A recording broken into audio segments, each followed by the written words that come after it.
Yeah, good morning. Just recapping Oklahoma. I know coordinators have done some of that, but just think a lot of it comes down to some execution in all areas. On offense, defense, get up here and talk, but I think there's all areas where execution can be better. Obviously, the turnover margin and some big plays, some momentum changing plays there played a role, and I think our inability to create explosives. I always look at that. We lost that area too in the game, and so there's details as to why all those things happen. We meet with our team, and yesterday I think that's what you can do with this group is you can be very truthful, very very honest. The relationships there, the trust there, our leadership is there, whether it's staff or just our leadership within our team, and so they want to know the facts, they want to know the details, and we address those. Our focus turns to the Iron Bowl now, and the excitement of that. We got to make sure we're focused on the next play and only the next play. It's senior day for 19 guys. We have 10 scholarship, 9 walk-ons that we'll get a chance to recognize, celebrate that day with them. Want to send them out with a win and a great experience. Appreciate all these guys and everything they poured into it. We got the 10 scholarship, I think, 3 special teams, 5 defense, and 2 offensive guys, that are playing their senior year here. So, we care a lot about those guys, and our team does too. And want it to be a special time for them, a special week, getting ready to play the Iron Bowl. And then the last thing, just unfortunate, I know it was kind of addressed here earlier. Deontay Lawson will lose him for the season with season-ending injury, and so just amazing leader, chosen team captain by the team. I can see not just what he means to us on the field, but just the love that our players have for him, especially those that have been through multiple years. Seeing what he pours into it, I know we all feel for him. So we appreciate everything he's been doing. Obviously, great to miss what he does on the football field, but I love having that guy in the locker room, leading their team. So big fan. All right, let's start with Chase on the far left. Coach, when you went back and watched video of the game, what did you think of the effort that Jalen gave on the tackle on the pick six? Yeah, I mean, he's got to find a way to get him out. He's a good enough athlete to where either using the sideline or forcing a cutback. It's not something you spend a lot of time practicing. That's not his position he's in. He's got to find a way to get him out of bounds. And so I trust Jalen to do a lot of things, and I trust that he can get him down. So, but find a way to get the defense out there. Find some way possible. Hold it to a field goal. Those are things we're trying to do. But it's not something you practice a lot. I both whistle dead every time. Obviously, I don't want guys tackling each other in practice, especially the quarterback. So find a way. That's what I say. Go to Charlie here at far right. Hey, Coach. It didn't look like Justice Haynes played a ton in the second half. Maybe he was kind of working through some things on the sideline. Do you have an update on him and if he's maybe limited? Yeah, I mean, he's a lot of guys working through things all season. He's certainly one of them. And so, Justice, trying to use him in the ways we can. Again, everyone's not at full strength, and but he goes through the week of practice, trying to prepare the best he can to go out there and give us everything he's got. So, believe him for sure. Back over to the front left, Katie. You talked about turning the focus to the Iron Bowl. This is a group of players that haven't lost to Auburn in their careers. Just kind of is that motivation enough for these guys for this rivalry game this week? Yeah, and just already talked about it yesterday in the team meeting, and you can already feel leadership stepping up and really talk about what this game means to them, what this means to us, what it means to everyone, both sides, the state. 365 days of the year. Ever since I've been here, I think I hear about it every day. And so understand what it means and the excitement. And we have to put and learn from last week and be better because of it, and turn the page and get ready to practice tomorrow and Let's go to Nick, front right. Yeah, without Deontay, Justin Jefferson's a guy you guys turn to, will turn to. What does he bring, and what does he need to do to make sure that he fills that void? Yeah, maybe a little different style. Obviously, stature, you look at that right away, but Justin can run. Justin's physical. He's a guy you can count on. He's really trustworthy. He pours everything into it. He has just a team-first mindset. Going through spring ball, him kind of trying to figure out his role on the team. At the time, just he's been ready whenever called upon. He's worked through his things here and there with injuries, but he's any guy's looking forward to that moment. I know that along with the disappointment that we always have and how much we love Deontay, we're also excited about the next man up and the opportunity that it creates for him. And so Justin's a huge fan of our entire team, our coaching staff. We're all fans of him, and want him to go out there and be great. I'm confident. Go to the front middle of the room to Tony. Just what have you seen from the lack of consistency, and then what do you do to kind of maybe what traits do you need to kind of build that up and to maybe be able to sustain some of the As a team, just in several areas? yeah, it's disappointing because I feel like we've done a good job of building up over the last month. Really, the consistency in all areas really starts with the turnover margin. That's been ways where we've really got momentum. We've started fast because of it. We've held team to field goals. We gave up really the one touchdown, and we forced them to field goals. So some of those things still were in play.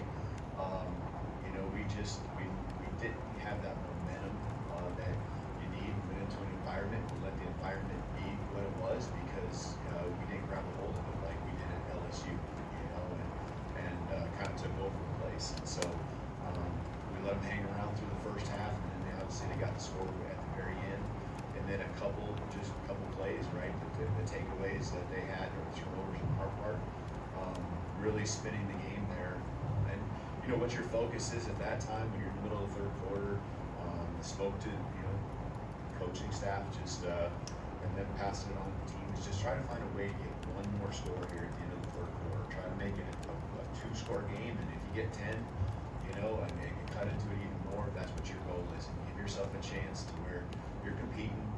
Keep applying pressure, keep pouring it on the best you can. It wasn't like I felt like we needed to make more adjustments. We just made a couple mistakes there, and that's when the game. We knew they had a good defense going in. We knew that they had that ability to make those type of plays. Unfortunately, we turned it over, and those two were taken the third one at the end of the game. But we had a chance to cut into that lead.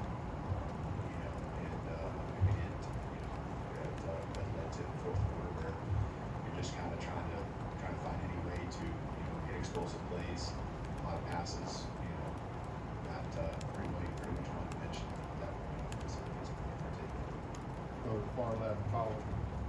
Hey Kalen, did you reach out to the SEC about the illegal touching call made against Ryan Williams? If so, what did you do? Yeah, there's been communication.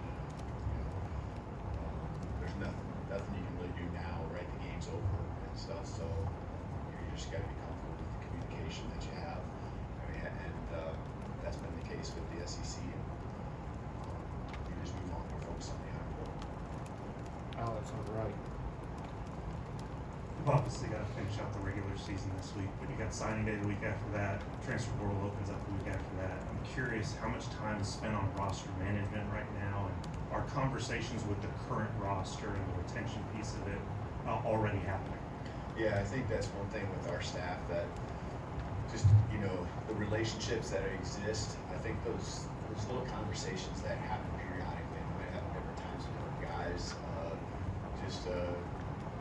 because they feel open to talk to our staff. And yes, there's different levels of conversations. Some of them are initiated not just by us, but by the players, and it's just talking through and getting our input. That's not the focus right now. The focus is on the Iron Bowl. The focus is on the regular season.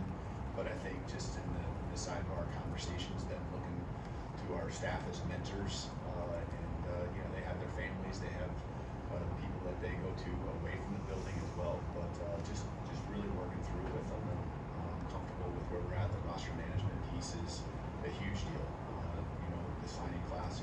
particular. And then obviously you're always, I mean, it isn't just an end of the season thing anymore. It's a constant year round management of the roster and kind of having a beat on what you think and feel might happen and what you got to be ready for when that time comes. Let's go to Matt on the far right. You mentioned hearing about the Iron Bowl. What have you heard about just the game and how important it is for just the legacy of Alabama coaches? Yeah, sure. It's going to be an awesome environment. We know that. Love playing the game at home, right? We get a chance to be undefeated. That's a sidebar. No, but be undefeated at home, it's a big deal. It's always been a big deal to me, and that's where we're at as a team. But this game, what it means to those that come from each side, and what it means to the state. It's talked about, not just told to me, but talked about amongst everyone in their homes. And it's Thanksgiving weekend, so if you're not at the game, you're watching it with your friends and family. So I've heard stories of families being divided because of it, many different ways. So that's what rivalry games are all about. And I know this is a rivalry that's on another level. Going back right to Ryan. Coach, I'm going to touch up on that question. Just when you got here, like, was there a story that you heard, or like, well, you've been through rivalry games before, but this one's a little different. Was there a story that you heard that you can tell us, or something about the Iron Bowl?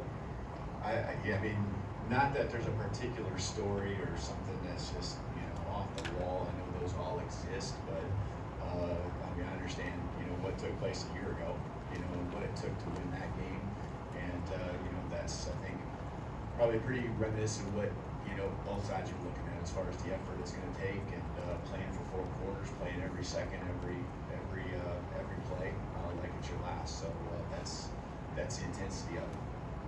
Let's go to EG, sorry, in the middle row. Coach, when you look at the game plan going into OU compared to the in-game adjustments made, how do you feel like those complemented each other? I think the very end of the game, I think, was different just because of the nature of what the score was. But I felt like offensively, a lot of it was sticking to the plan, because I think our plan was good. We just, we didn't get a chance to get into the offense enough to be able to create the explosives, the things that come off of plays that you're not setting up, because we'll go to the explosive opportunities whenever they're there. But it didn't develop. There wasn't a rhythm, and I think it's always hard to you got to find those plays that can get into a rhythm. That's your base offense, and so a lot of times that is execution, and that's on everyone. That's not just on one particular group. But defensively, I think there's always adjusting, especially when a team has elements that are presented in a way that maybe are a little bit different. I mean, they still have the DNA of who they are. We knew that their quarterback would still be involved in the run game to some capacity. We knew a little bit of the formations, but there's going to be adjustments because every week in offense shows new pictures, and they're adjusting to their personnel. So there's probably a few more adjustments in the game plan as it goes on. Those are usually part of the game plan itself. You're just going to plan B, plan C, and that's to me what adjustments are. You know what the possibilities are each and every week from the film that you watch, and it's just a matter of going to the next level and next set of plays that either attack offensively or adjust to what you've been seeing defensively, and you call more of this rather than that. So I think it evolved, but I think it's different for each side of the ball. Let's go to Cook, right. Yes, Coach, I know a loss is a loss, but I wonder if you differentiate a game that you think maybe you lost as opposed to a game where the other side won, and the reaction and going forward is different from that. I mean, we lost. We lost, and I don't know which ones I've ever felt that worse about. Maybe people have strong opinions. I mean, when you lose, and it's just sickening. Every time it happens, I mean, that feeling in your gut, right, is there, and it doesn't matter how. You probably look at it different ways. Last second throw and you lose on the last play of the game versus scores, yeah, it's still a loss. And so to us, we fell short. We didn't play at the level we're capable of, and that's what we look at. That's what we go back to. That's what we actually have to flush is the feeling, because we have to understand that we're capable, that we have had a lot of consistency for a month, and that wasn't in on Saturday. Let's go back to the room to Jamie. Hey, Coach, Alabama has Brian Williams, Auburn has Cam Coleman. How difficult of a cover is he for DB? Yeah, and they have multiple threats that I would consider very difficult, but certainly, high-profile guys, guys that have really produced, for both teams as young athletes here at the college level. So he's extremely impressive. He's made a lot of plays for him this year, you gotta not just focus on him. You gotta focus on the other guys that have had big games, and it's not just the pass game; it's also the run game. Their quarterback now, Thorne, has done a nice job adding to that too with his legs. So a lot of threats. And that's what you want to be. You want to be an offense that has a lot of threats, and they have that. All right, thank you, Coach. You bet. Full time.